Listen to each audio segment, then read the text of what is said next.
Broadcasting from the Bayou State and all around the Gulf Coast and streaming nationwide. This is the C.L. Bryant Show. It is the weekend show, and this is the C.L. Bryant Show. I'm C.L. Bryant. It's the weekend show, the weekend C.L. Bryant Show, and I want to thank each and every one of you for being out there with us as we come from the jeweled cities of the architects. Yeah. In the greatest nation on the face of the earth, the greatest success story the world has ever known, and that is America. All of you folks in North Carolina and Southern Arkansas, East Texas, want to thank you for being there with us on this great American journey. Hey, you know, it has been a turbulent week. Whether you felt it in your own world or not, it has been incredibly turbulent. And I want to share some things with you today. It's just going to be you and me. It's just going to be you and me here today. And I want to share some things with you as we go along.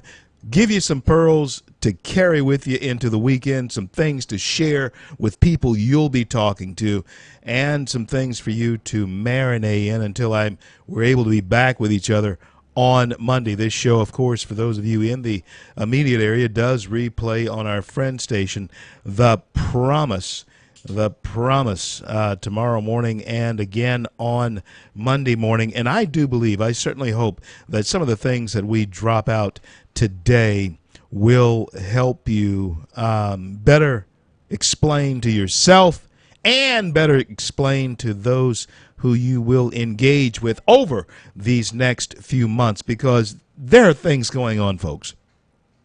There are things happening that will need discussion. If we are going to maintain sanity, there are some things that are going to need discussion in a clear and concise way over the next probably 3 years. And at this point, who knows, who can tell what 3 years, 4 years will bring to our nation. I said this yesterday, and I'm going to say it again today because it bears saying. All of you know what a military coup is. All of you know what a coup is in business or in a church situation. There have been coups launched in churches over the years, whether they were coups against the Pope or coups against the pastor, coups against a deacon. A coup is an organized resistance to overthrow the existing hierarchy. That's what a coup is. It's an organized resistance to overthrow an existing hierarchy or regime. There was a time when that happened with guns and violence, pitchforks, storming the palace, storming the White House, I guess. The British did it in so many ways. But it's not happening like that this time. No, it's not happening like that this time. This time it is happening through the war or through words. And the most unsavory thing about this is that the words are coming in this coup from unidentifiable sources. In fact, in this organized overthrow of hierarchy, the words are coming from identifiably unnamed sources. They're identifying the sources, but they're saying that the sources are unnamed. And friends, that can be literally anybody. I mean, anybody. We have been able to decipher that a lot of the unnamed sources were people who were formerly in the government. They used to be in government. That's why you can't believe this. Now, again, I want to bring this back to your minds. Yesterday, I told you that not only did Obama leak top secret information to the Iranians about the Israelis, as far as sensitivity is concerned, they probably did. Quite frankly, they probably did get some Israeli troops killed, and quite possibly some Israeli counterintelligence killed, because Obama leaked not only where air bases were and methods of operations, but this is the thing that really should bite you. The media knew about that, and they knew the exact source of what happened there. They knew exactly what happened. But there were no special prosecutors called in. There was no big news. In fact, if I hadn't mentioned it to you now, you'd have forgotten it. But he actually, you see, he had this riff with the Israeli Prime Minister Benjamin Netanyahu. He hated Netanyahu. And so he felt that it was okay to leak whatever he needed to leak in order to hurt Netanyahu. He actually sent people to Israel to try and keep Netanyahu from being reelected. You remember that, don't you? Sure you do. The press didn't say anything about that. There were no special prosecutors involved in any of that. Hillary Clinton sold all kinds of uraniums to the Russians. Huh? Didn't have any leaks about that. You wouldn't know about it today. It wasn't for folks like me. We'll talk more about it when I return. I'm CL. Do you remember back in 1966? Country Jesus, he'll be the blues. That's where I learned my lick. Up from coast to coast and line to line to every county there. I'm talking about that outlaw X is cutting through the air. Anywhere, y'all, everywhere, y'all. I heard it, I heard it, I heard it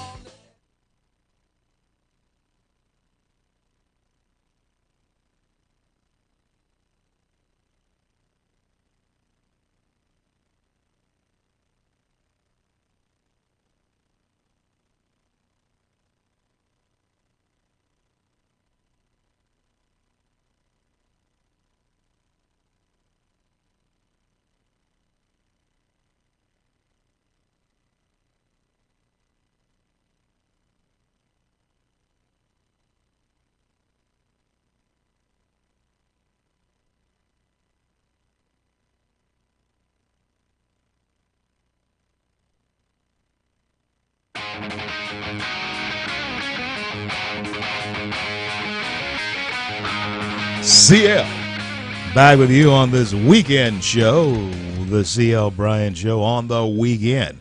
I am CL, and I want to thank you for joining us on this great American journey together as we stream live throughout the fruited plains of the greatest nation on the face of the earth, the greatest success story the world has ever known. If you don't believe that, if you don't love it, then I'm telling you, you ought to leave it.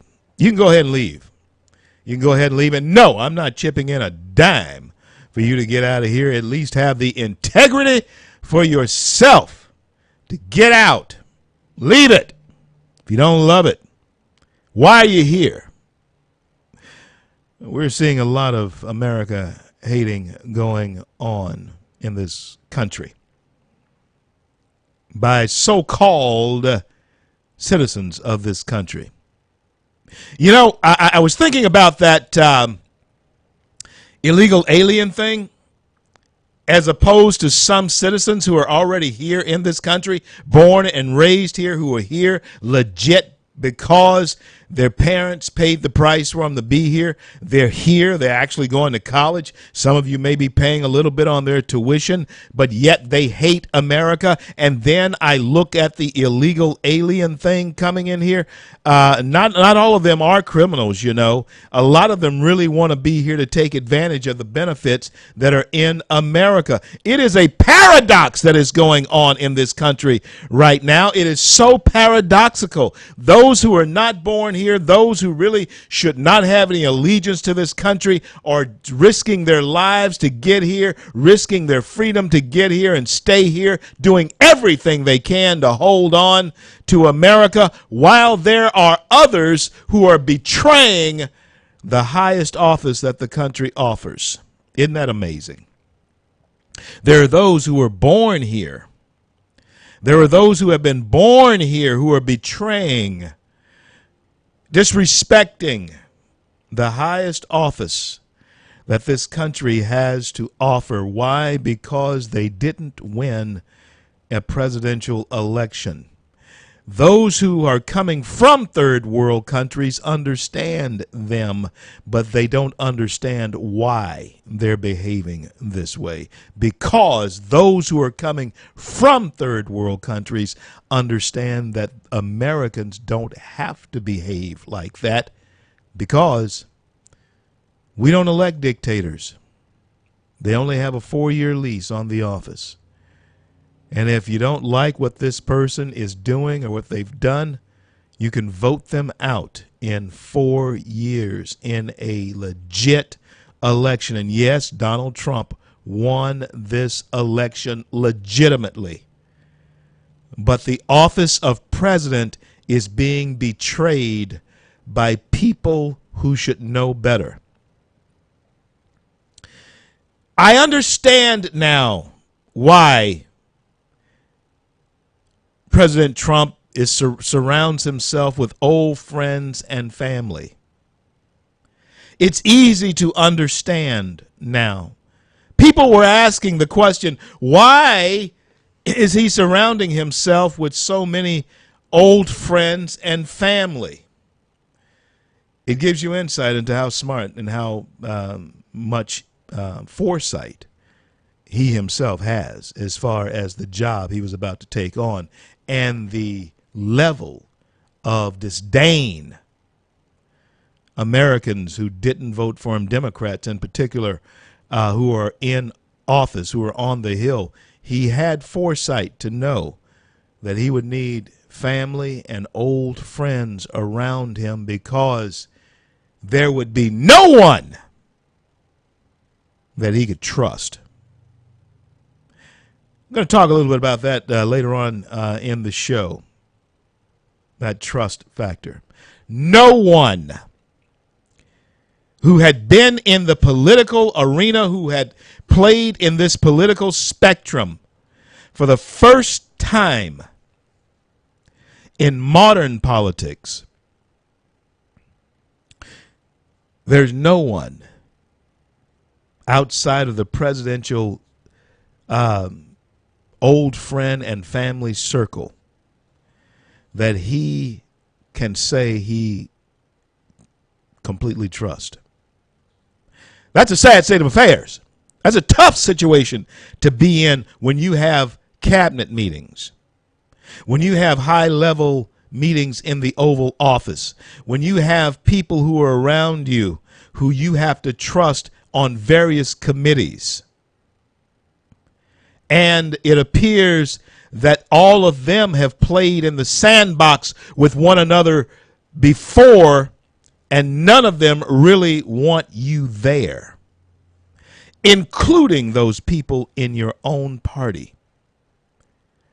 You heard me say the other day, John McCain, please go sit down somewhere. Please.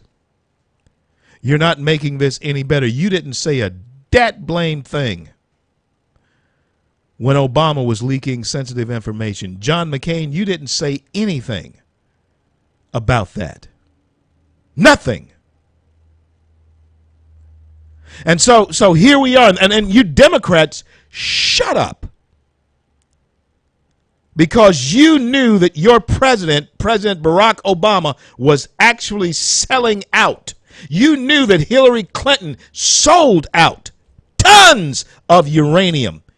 You said nothing. No special prosecutors were called in. And besides that, folks, what is there to prosecute? There has not been one thing. There's not been one thing. Not one smidgen, to use an Obama term, of evidence that this president has done anything unlawful, but yet you have a special prosecutor to look into what? Whether or not the Russians were given, were tampered in the elections? When you know they've been tampering in our elections and we in theirs for 50 years? Longer? No, this isn't about that. This is a coup. And this coup is not about overthrowing with guns. It's about overthrowing with accusations and innuendos, so that the unlearned, unread masses can retweet and Facebook republish lies. I'm CL. Be back.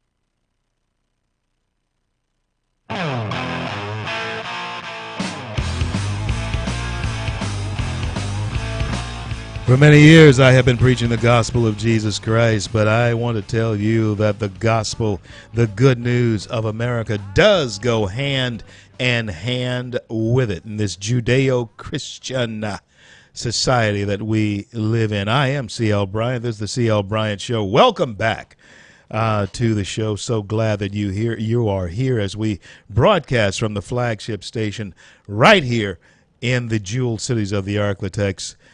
101.7 FM and 710 Keel AM here from the jewel cities of Shreveport and Bossier. Call the Arklatex, where Texas, Arkansas, and Louisiana do join together. Well, folks, as I mentioned a little bit earlier, the gospel of Jesus Christ, I have preached and talked about for many, many years, over 30 years, nearly 40 years. Nearly 40 years I have been a preacher of the gospel. But I have found that the gospel of America, the good news, gospel simply means good news for those of you who may be tied up or not really understanding what I'm trying to get at. And I'm going to explain to you what it is I'm trying to get at. This good news is being hijacked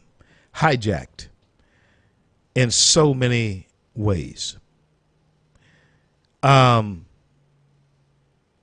American dream is being hijacked. Several weeks ago, I mentioned to you about a fellow who his name is von Masich, and he was into pain and humiliation. He inflicted it upon himself. He loved it. And from von Massach, we get the word masochism. And as I look at America today, I have to tell you something, that I believe that America is in the throes of masochism. Yeah. The American dream is being, is a victim of masochist. They want all of us to inflict pain upon ourselves. And when we look at what is transpiring, we look at what is growing out of this current political climate, it's masochism. It's self-inflicted pain, and it is self-inflicted humiliation. What must those around the globe who applauded us when we stepped up to Syria and dropped the big bomb on them, sending them a message about poisoning and gassing their own people when they were in the throes of their own of a sadist like Bashar Assad. Bashar Assad's not a masochist. He's a sadist. He likes to inflict pain upon other people. He's sadistic.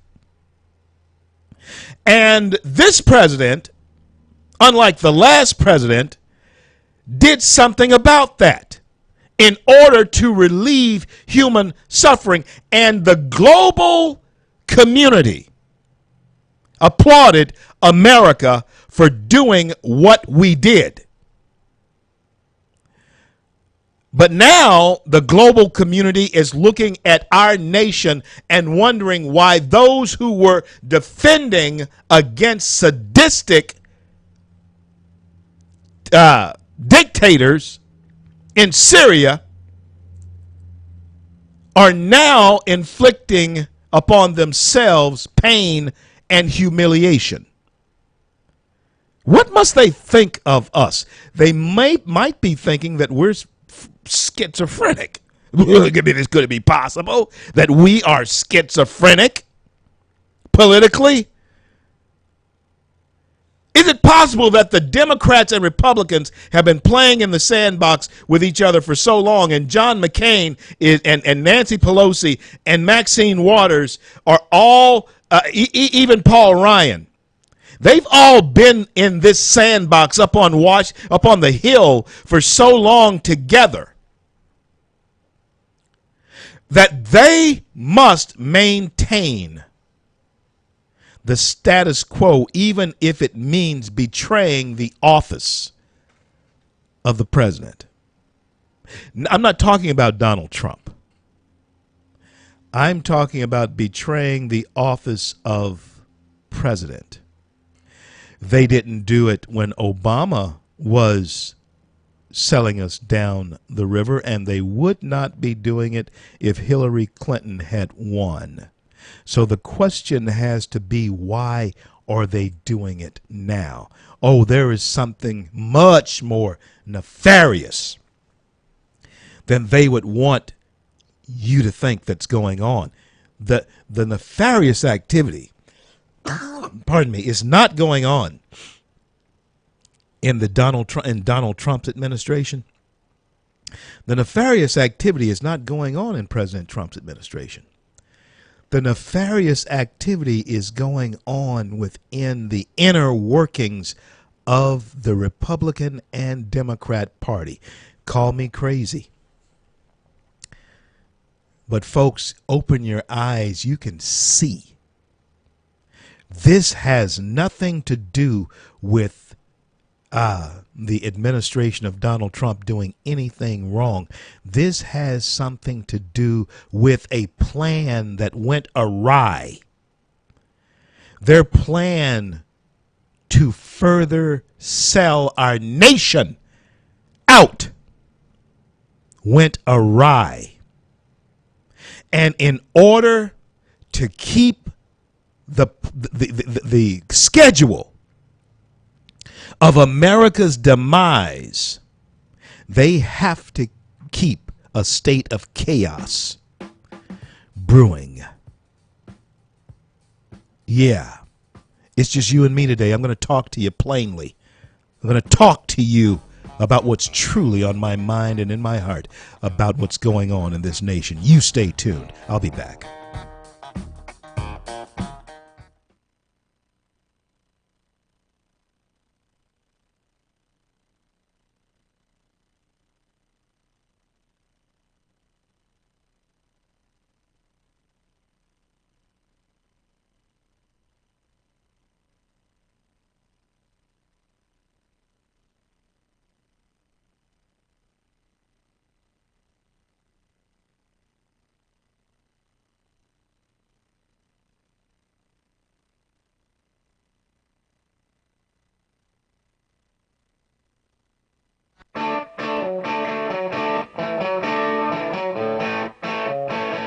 Call a friend. Tell them to tune me in. I'm CL. This is the CL Bryant Show. And certainly I'm glad that you're here along for the ride with me. And I got to tell you something, folks. I got to tell you something here that, like I said, it's just you and me today. It's just you and me today.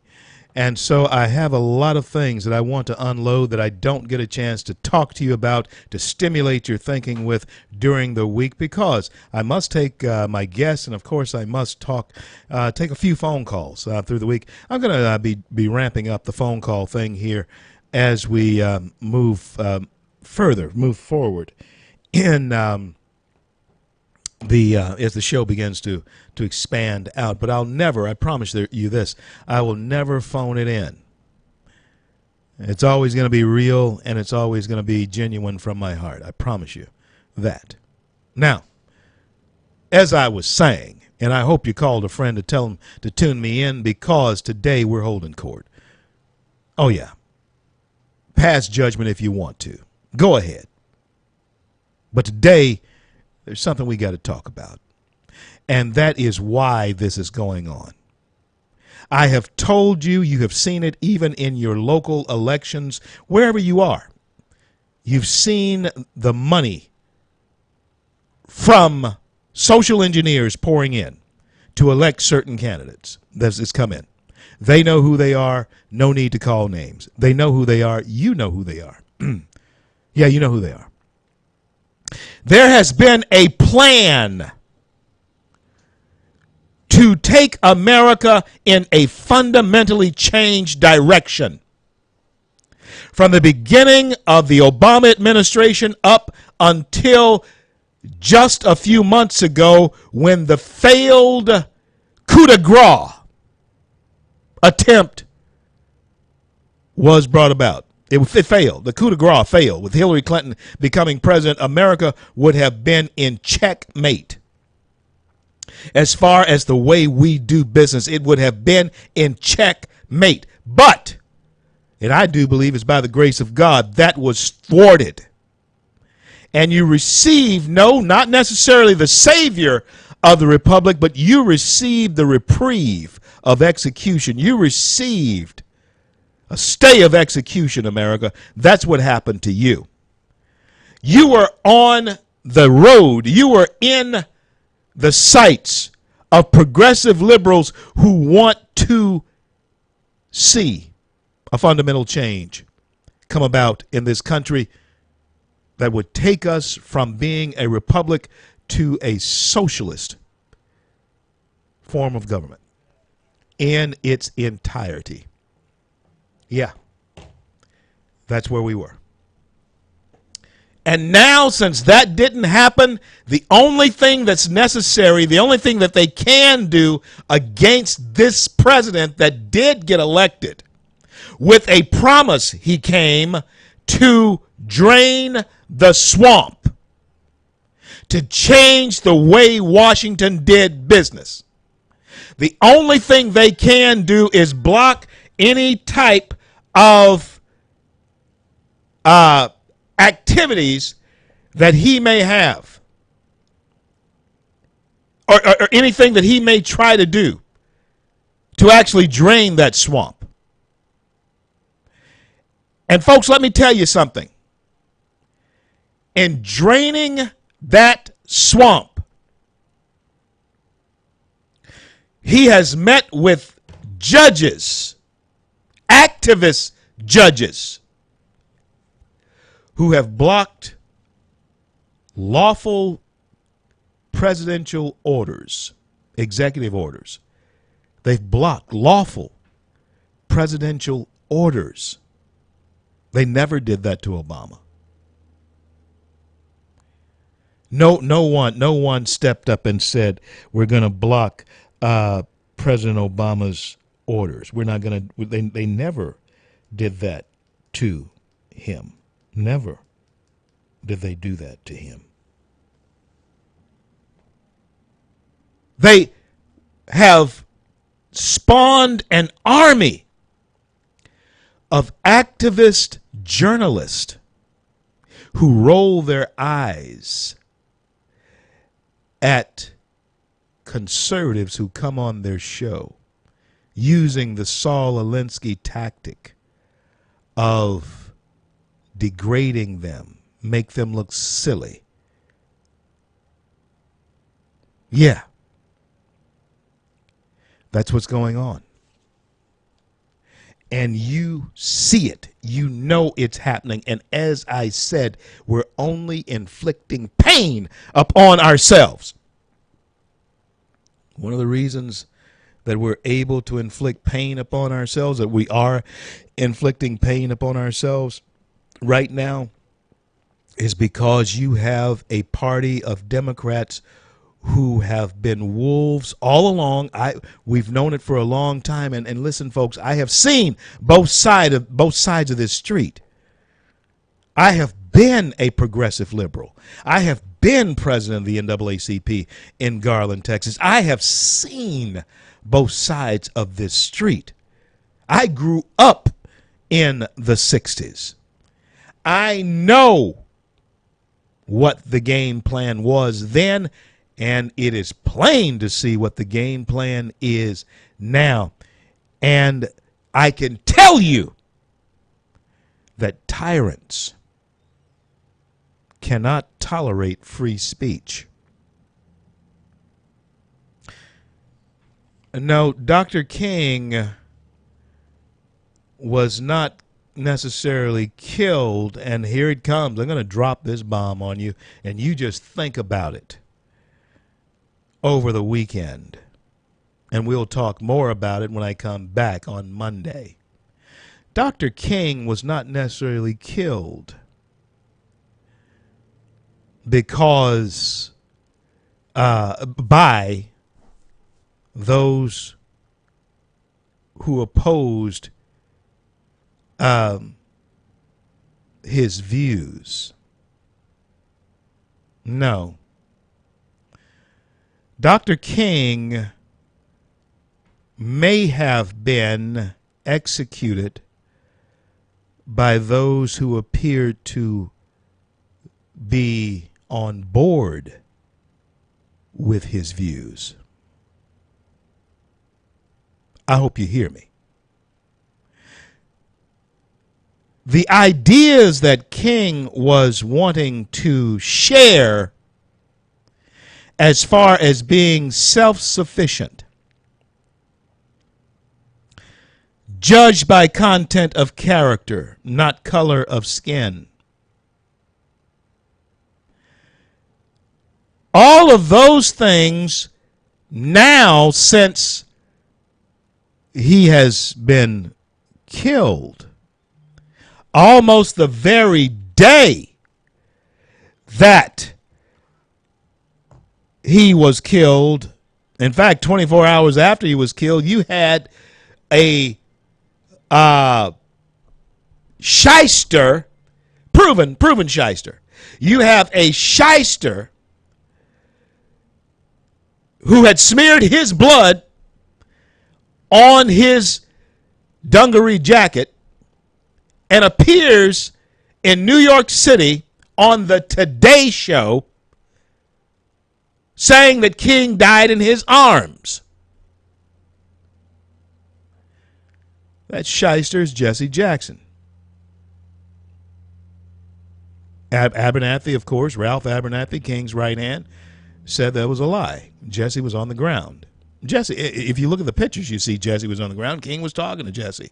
And to this day, I'll never know how in the world did James Earl Ray know King would be standing on that balcony in that position on that day at that point in time.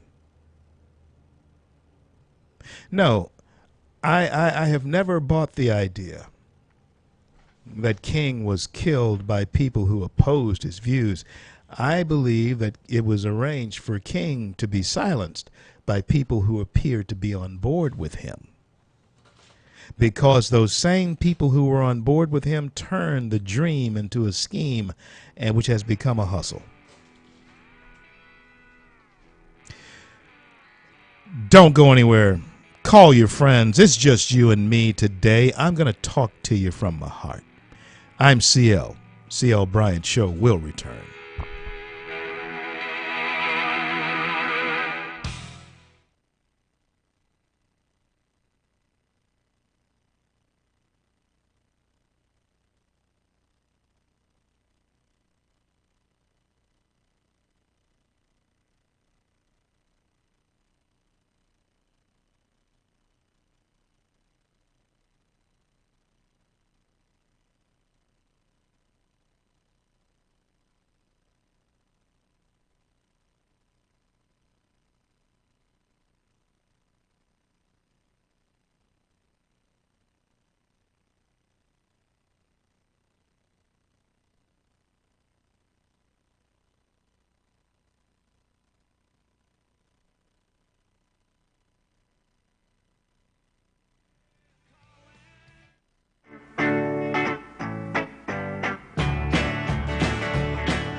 What was the strength? What was the strength that was so pervasive that could be used to capture and enslave a group of people for 60 years? I tell you what it was: infusing in them a defiant ignorance of how it works. And that infusion came, the infusion of how all of this works, came by telling an opposite story, a story that was absolutely and diametrically opposite of how this truly works. A defiant ignorance of who they were to be, of who people were striving to be. In America and what's happening here, I'm gonna tie all this together with what's going on with Donald Trump. If you stay with me, you're going to see something.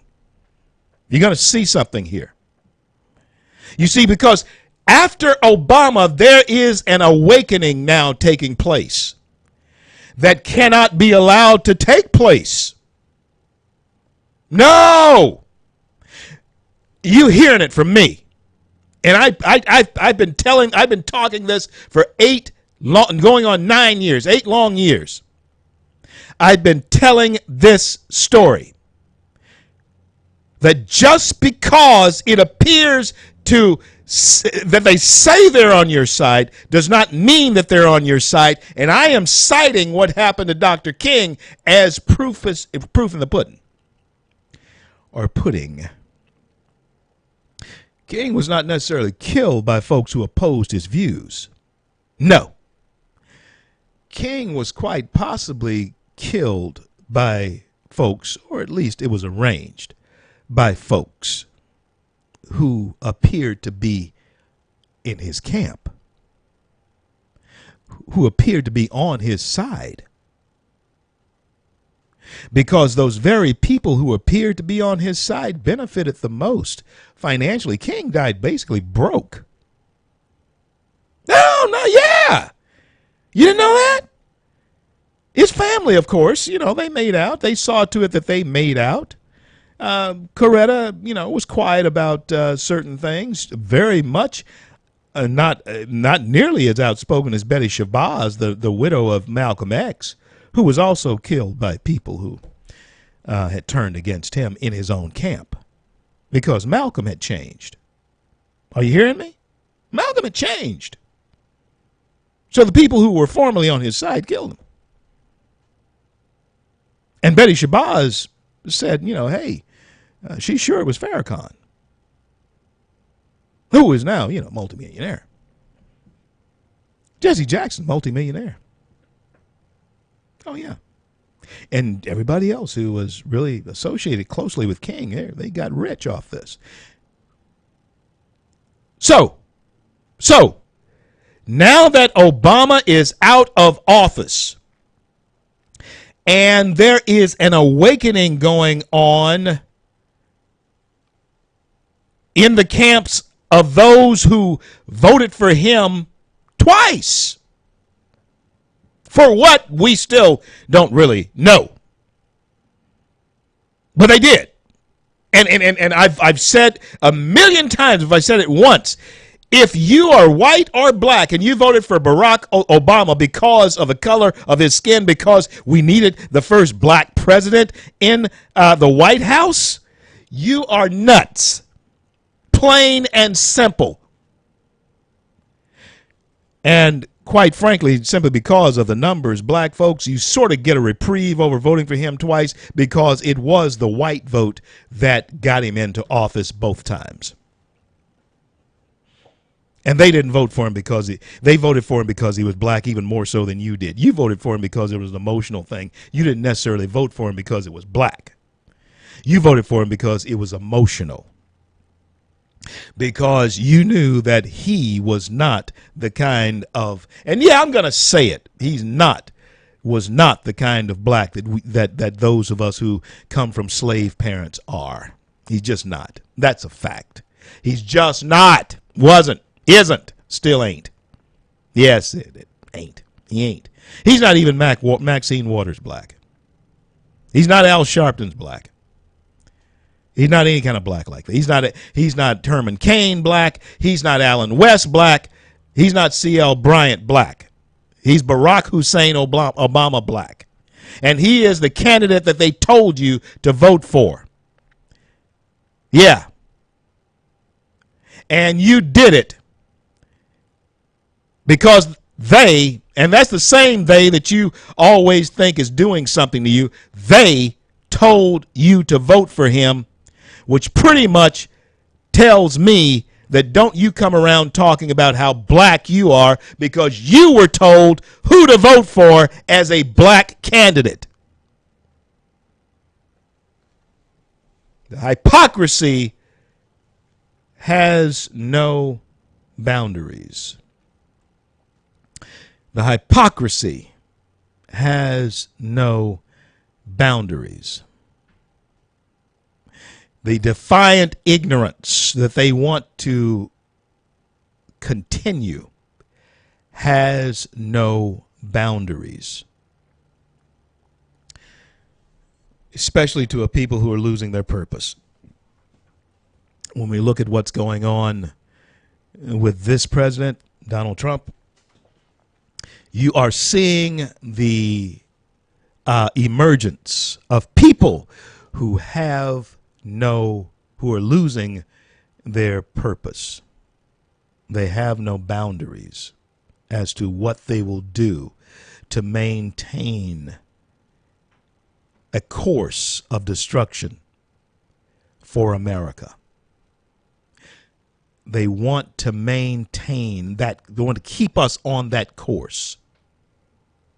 And they started it back in the 60s, and it's going on still today. There are people beginning to wake up, and they cannot afford for them to wake up.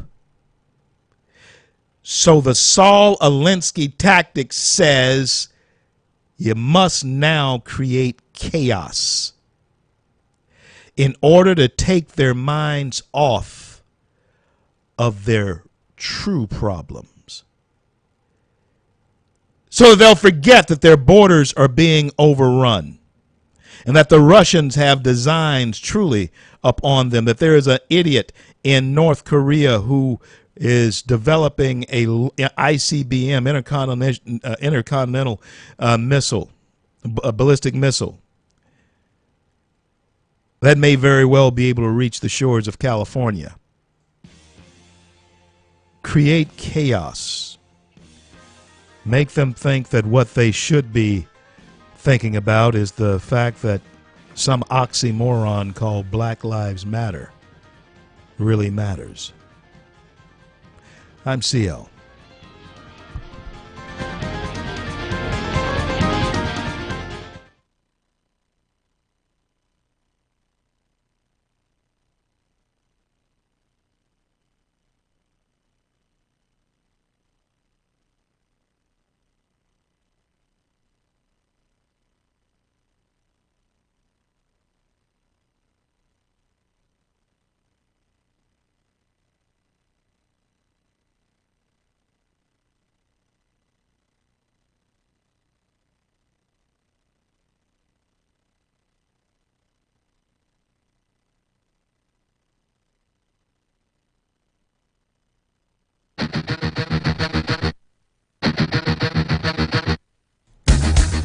The difference between life and death of the Republic is you.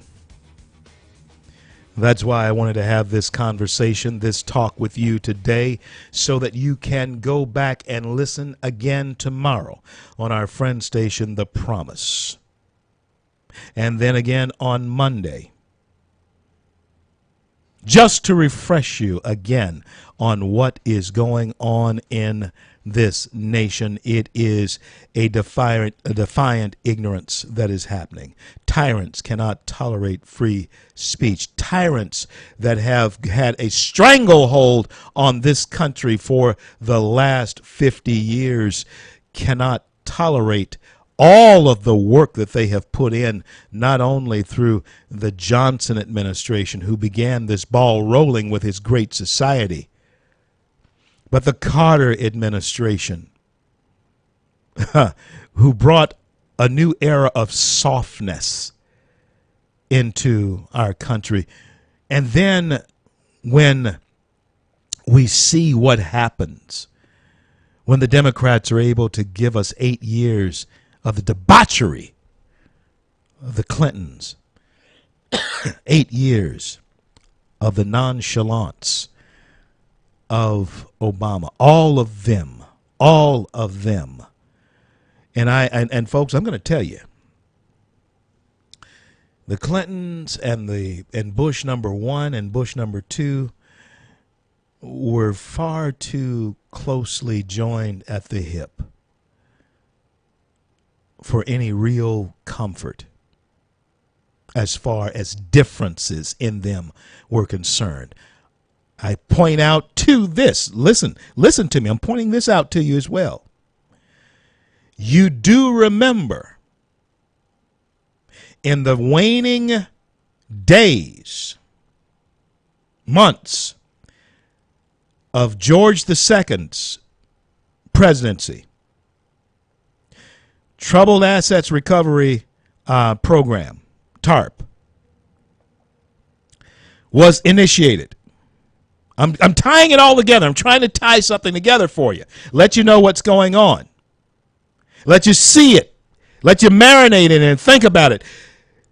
President Bush, George W., called both Senator McCain and Senator Obama at that time into his office so that they could sign on to, I've said this before here, so that both of them would sign on to, both of them were candidates for president at the time. He wanted both of them to sign on to the TARP, the bailout. He wanted both of them to sign on, and both of them signed on. Why did he do that? Let me tell you why he did that. He did that so the continuity of what his father began with the New World Order, Clinton carried on with selling us out or making it possible for North Korea to be who they are today. George, even though he had to step up when we were attacked by terrorists in New York City, and that was what most of his presidency was defined by, the terror attacks. He did keep us safe, but keep in mind, he left the office, as far as conservatives were concerned, with incredibly low polling figures, so low that they didn't even let him appear at the Republican National Convention, not live. He had both of them come into the Oval Office and sign on to that bailout so that whoever became president between McCain or Obama would be able to continue what he began. Yes, you're right. Those of you who said all of this began under George Bush, yeah, you're right about that. But the next president, I have a feeling that John McCain would have been just as much on steroids as Barack Obama was. I may not have been convinced of it at the time because actually, full disclosure, I voted for McCain. Yeah, I did. But when I look at John McCain today and think about him in contrast to Barack Obama, they're the same people. Yeah, they are. What McCain, except, one is a little bit more learned. One is a bona fide war hero. Not taking that away from John McCain. John McCain's a bona fide war hero. He really is. He's from Arizona. That has to speak something for somewhere in his core. He must have at least spoken to conservatives at one time. He actually knew Barry Goldwater, so he had to at least talk to conservatives at one time. But he's not one now. And he certainly was not one when he signed on to the bailout with George Bush and Barack Obama, and he hasn't been one since. That's why Bush wanted them to come and sign on, so that whoever became president, they could carry on the fundamental change that was transpiring in America. They could carry it on. So, here we are. 9 years later. And what progressive liberals have found out is that when you allow the nation to lose its focus, lose its purpose, when the civil rights movement lost its focus, lost its purpose, abuse of it was inevitable. And when America, as America, is losing its focus and losing its purpose, it's being abused. There's a masochism. We're turning into masochists. We're wanting to hurt ourselves. CL, I'll return in just a minute. Been waiting for the bus all day. Have mercy. Been waiting for the bus all day. I got my brow.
CL back with you on this Friday.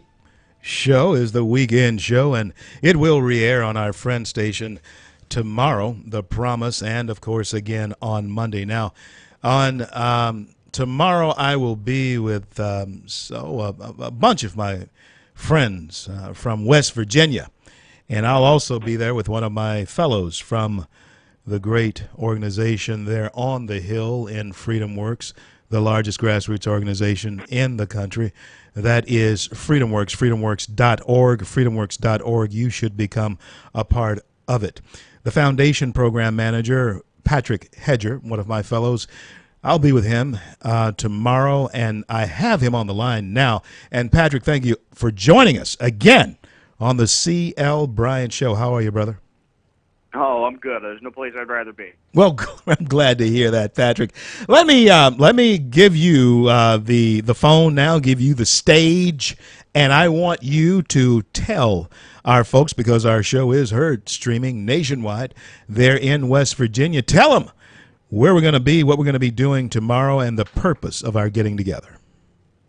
Well, right now we're at a historic moment in this nation's history where we have the first meaningful shot to reduce the burden of federal regulations on our economy. Right now, the cost of federal regulations is nearly $2 trillion every year. That's larger than the GDP of Russia, and it's almost the same size of the GDP of India.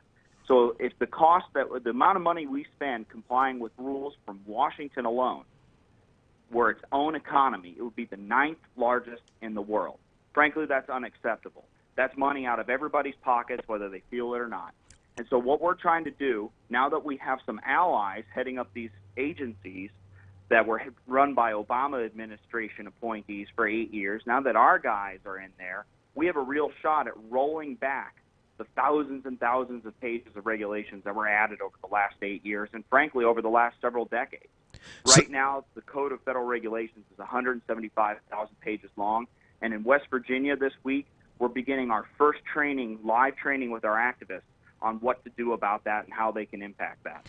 These regulations are very much important to a state like West Virginia because West Virginia is one of the poorest states in the country and the nation. Patrick, are Americans in general aware of the stranglehold that these regulations do, in fact, affect upon the middle class? Are they aware of it? You know, I think they can feel it.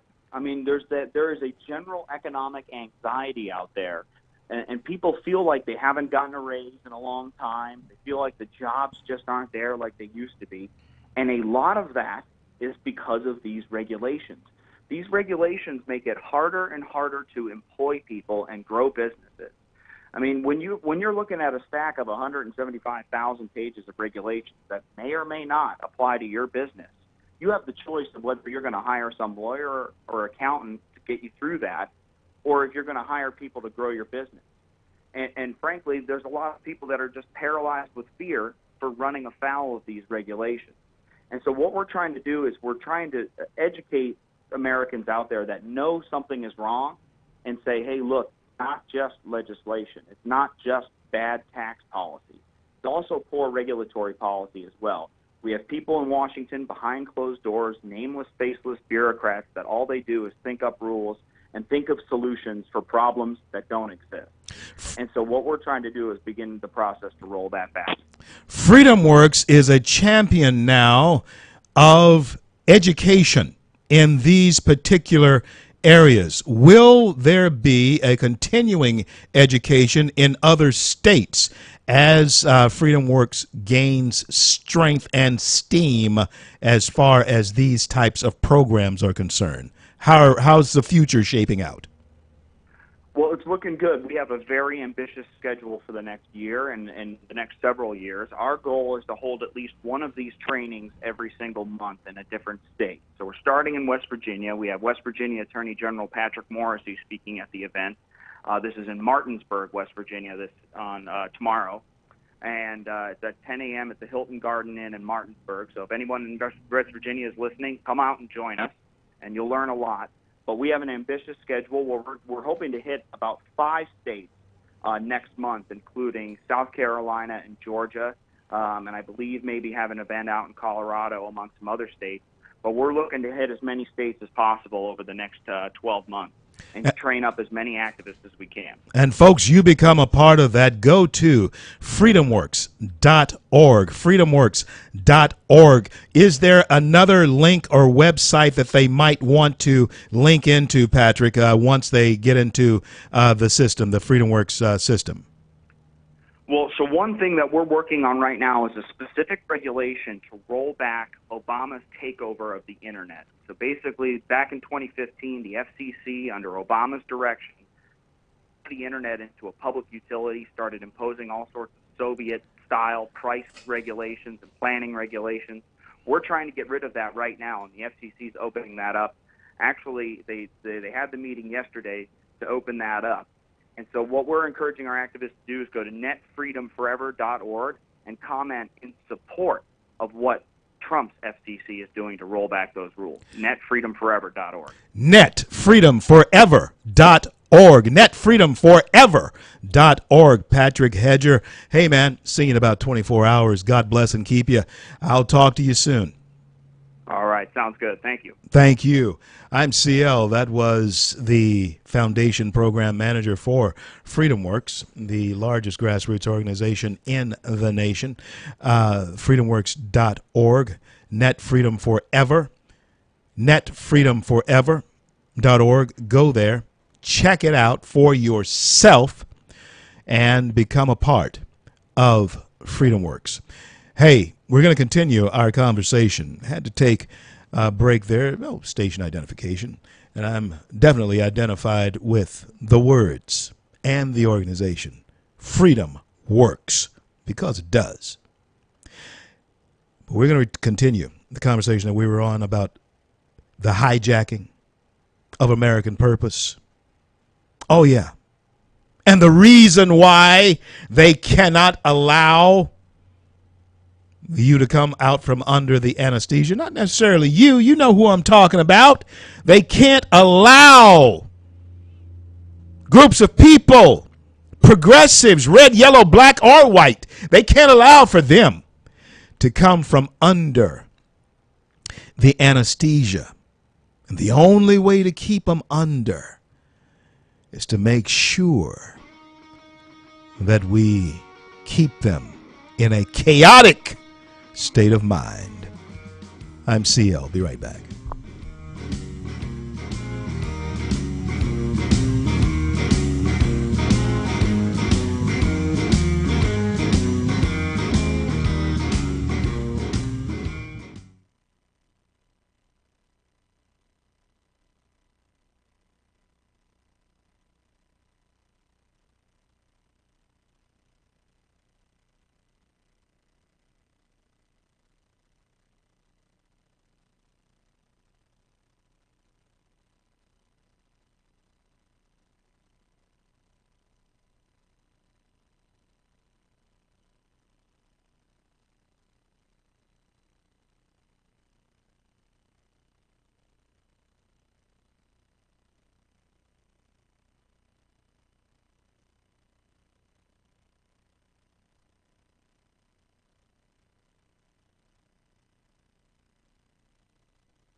CL.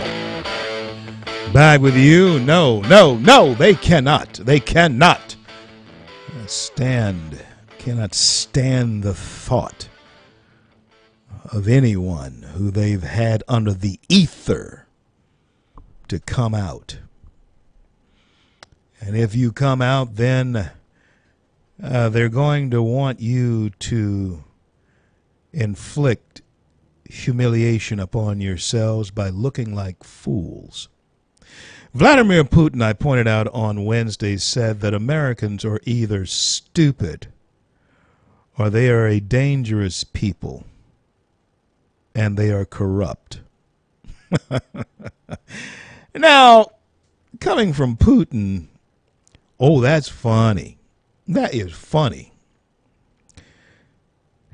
But think about it coming from you. Hey, because we are displaying a certain brand of stupidity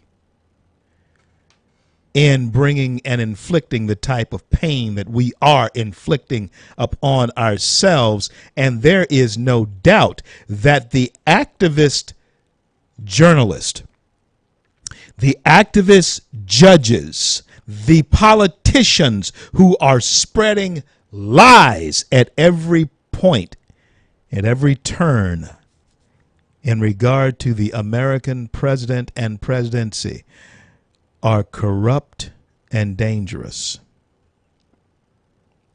And the reason that we need to pay attention to this is because a person who is failing in their mission to fundamentally change a nation, knowing that that mission, if successful, would bring them ill-gotten riches. That's what happened back in the 60s. And I'm going to say it again. I want to mention this again. And then in the home stretch after the top of the hour, I'm going to share with you a mantra of mine that I use around the nation that you cannot forget, lest you fall into the clutches of those who understand how it works and have actually had various people in its grips. But I said this earlier about Dr. King. Dr. King, listen to me. Dr. King quite possibly was not killed by those who were opposed to his message, at least on the surface. Dr. King may have been actually killed by people who appeared to be in his camp, because those same people hijacked the dream and turned it into a cash cow scheme,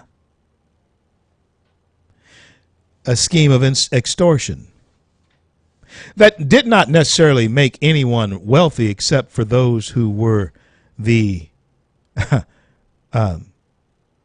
perpetrators of the Ponzi scheme, who were the overseers of the scheme, who now have single-handedly with the scheme produced a society, in so many cases, white and black, that are dependent upon government for the answers to their rent, food, and health care. That's a part of that scheme that came out of the Great Society. Oh, yeah, there's a Great Society that's dependent on government for their food, rent, and health care. Have you thought about it? Came out of the Great Society, but just not black folks we're talking about here now. You know that. You know that. No, I'm going to West Virginia on tomorrow. In fact, tomorrow I'm going to see poor folks Even those in West Virginia who have a job are poor. Call it government regulations, but it just didn't get like that with the regulations of government. It was on that downward spiral from the 60s.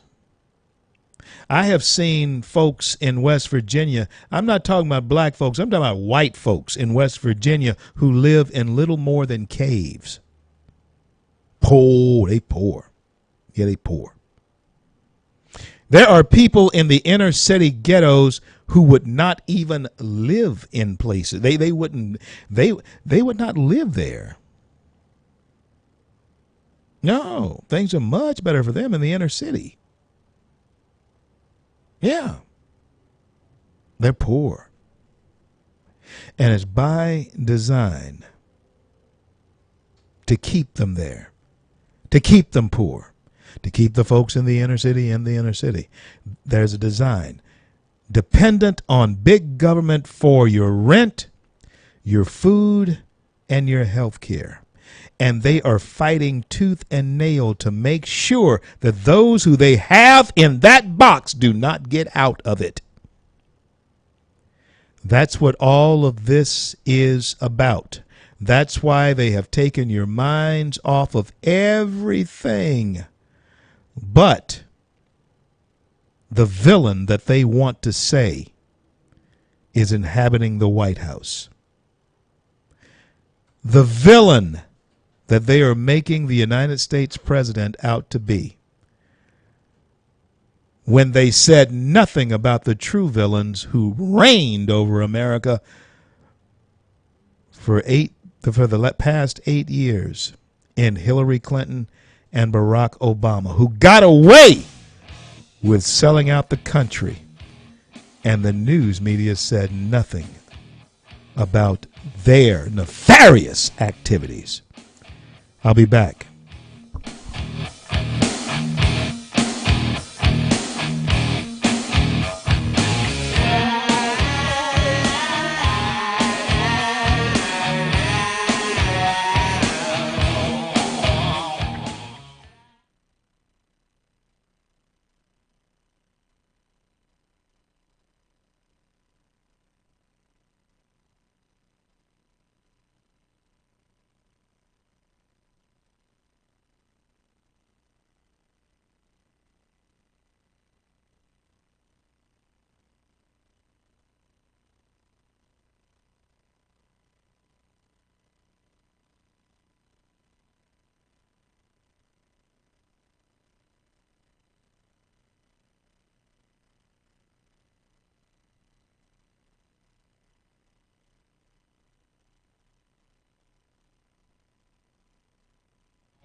All right.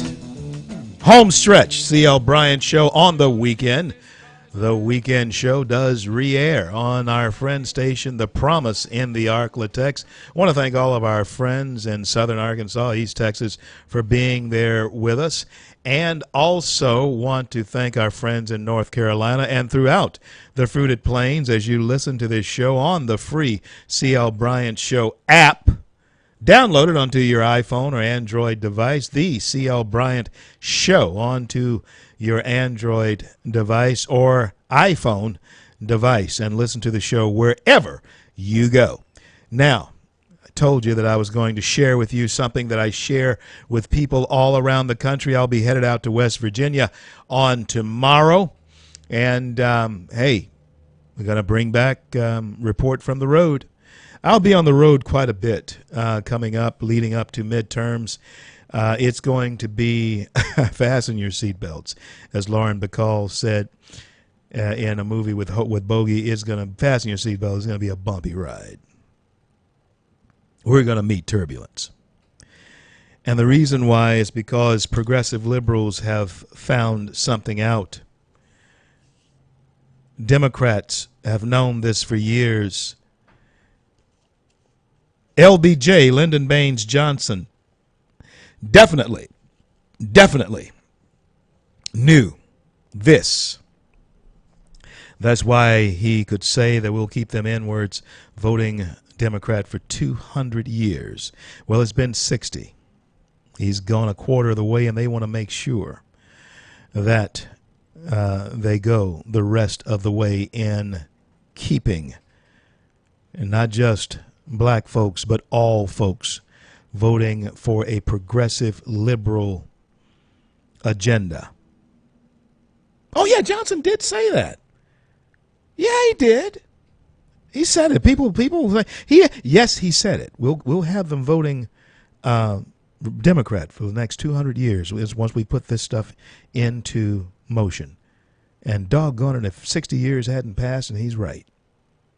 Over 50 years have passed, and he's a quarter of the way of keeping that vote in sync. And they do not want that vote to disperse. But this is what they have learned. This is what I share with people around the country. You've heard me say it before, but it's time for you to be reminded of it. The slave, and I'm not talking about the slave on the plantation. I'm talking about you Americans who are potential slaves to big government at this very moment. This is what progressive liberals know about slaves. And they did, in fact, learn it from studying the slave masters back in antebellum times. The slave does not necessarily seek freedom. The slave seeks comfort. As long as he can have a softer bed to lay in, a roof that does not leak, more food in his bowl, an Obama phone, paid health care, he doesn't necessarily seek to be free. He'll trade that for comfort. He'll trade that for big government taking care of his rent. He'll trade it for food that he doesn't have to work for.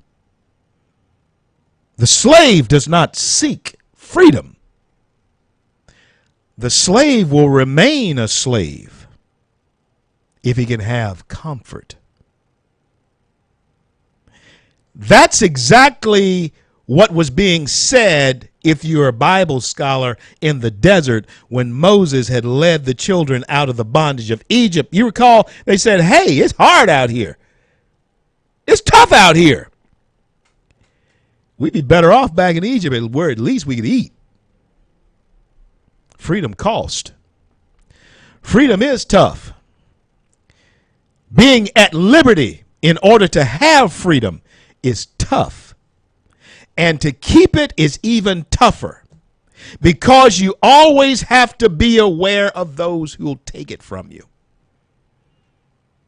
Johnny Taylor had a song that went, one thing I can say about the people of the world today, see what a good thing. They want to take it away. America once believed in itself. America once believed in the thing that gave it its good thing, and that is liberty.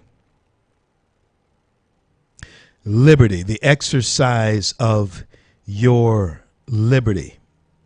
You're at liberty to make choices on the extent of your freedom. But once you become a slave to big government, it's easy to become sorry. And I'm not talking about sorry that you did something. It's easy to become a couch potato. You can get sorry real quick. You can become a couch potato. You can become a comfort grabber, a seeker.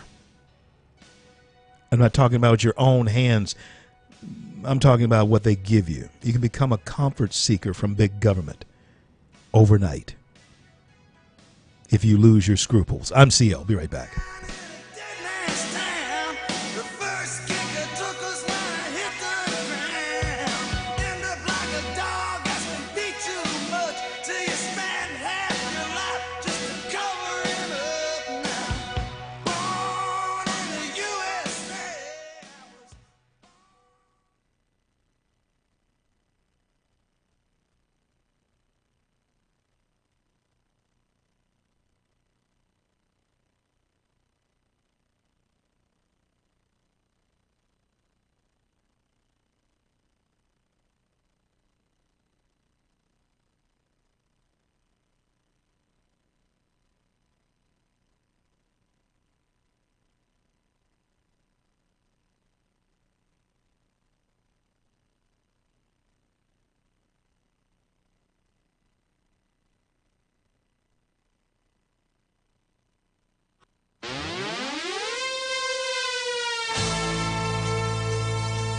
Yeah. You know, that last song that Jay played there was from Born in the USA, Bruce Springsteen's a liberal's liberal. I don't know what the heck's wrong with the boss. I mean, he writes all this Americana music, talking about and sticking it up for the working man, but yet he is a liberal, a social liberal in particular. I imagine that Bruce is a fiscal conservative, at least with his own money, but he is definitely a social liberal. Don't understand these artists. But there is a part of that lyric, there are some words to that song, Born in the USA, that you should pay attention to. And it even makes me wonder even more why and how people like Springsteen, poets who are able to pen these types of words, can possibly be liberals. He says in one of the lines there in Born in the USA, he says, you'll end up like a dog who's been beat too much till you spend half your life trying to cover it up. What does he mean by that? It's exactly what I'm talking about. So many Americans are cower at the thought of the word federal government. Cower. There are pastors who cower at the word federal government, just like a dog who's been beaten too much. And then they spend the rest of their lives trying to cover up that they are aware of their cowering. Trying to cover up the fact that you know you're a coward by barking all the time, not standing, not attacking, not being on the offense, but barking. That's what a lot of little dogs are all about. You see, the big dog, the ones who are bred to seize prey, like the Great Dane, the Irish Wolfhound, the Akita, those big dogs that are bred to seize prey, guess what they seldom do? Bark. No, the next thing you know is that you're being clamped down on with teeth. It's the little dogs who yap, yap, yap, yap, yap all the time. And so they'll bite out of fear. But you just shake them off. Little dogs, you put them outside by themselves.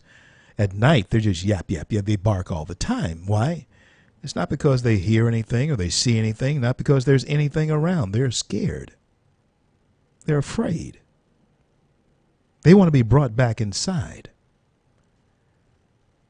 End up like a dog that's been beat too much, and you spend half your life trying to cover it up, barking. Oh, yeah. Are you hearing me? Because I'm sure I'm preaching a whole lot better than y'all saying amen right now. Listen, folks, it is too true, it is much too true, that we still have the American dream. And what is the American dream? I've told you what the American dream is. I've told you on several occasions what the American dream is. Let me tell you one more time so that you know that there is something worth putting the teeth into those you send to office. The one thing I like about this president is that he does not telegraph where he is or what he's going to do. Maybe if he had people he could trust. Remember what I told you from the outset of the show. I have now discovered why he wants to surround himself basically with old friends and family. Pardon me. And that is because he understands that there are very few people that he's able to trust in that Washington crowd. Very few. Sad but true. The American dream, keeping your family safe, keeping your family fed, keeping them warm, keeping them dry. That's the American dream. That's what it is. Keeping your family safe, fed, warm, dry. You may have thought that it was all about the big picket fence, the big job, and all that type of thing, having plenty of money, all of that type of thing. And hey, yeah, that can all go along with the American dream. But if, in fact, all of that crumbles and falls, the one thing that you want to remain constant is keeping your family safe, keeping them fed, warm, and dry. That is the American dream. In fact, it is the quintessential element in the American dream. Why? Because when this nation was founded, those things were not guaranteed to continue for those who founded it, and certainly not for those who would advance the country west. The big deal was to keep the family safe, keep them warm, keep them fed, keep them dry. We can lose all of that if we're not careful. I'll be back to close it out.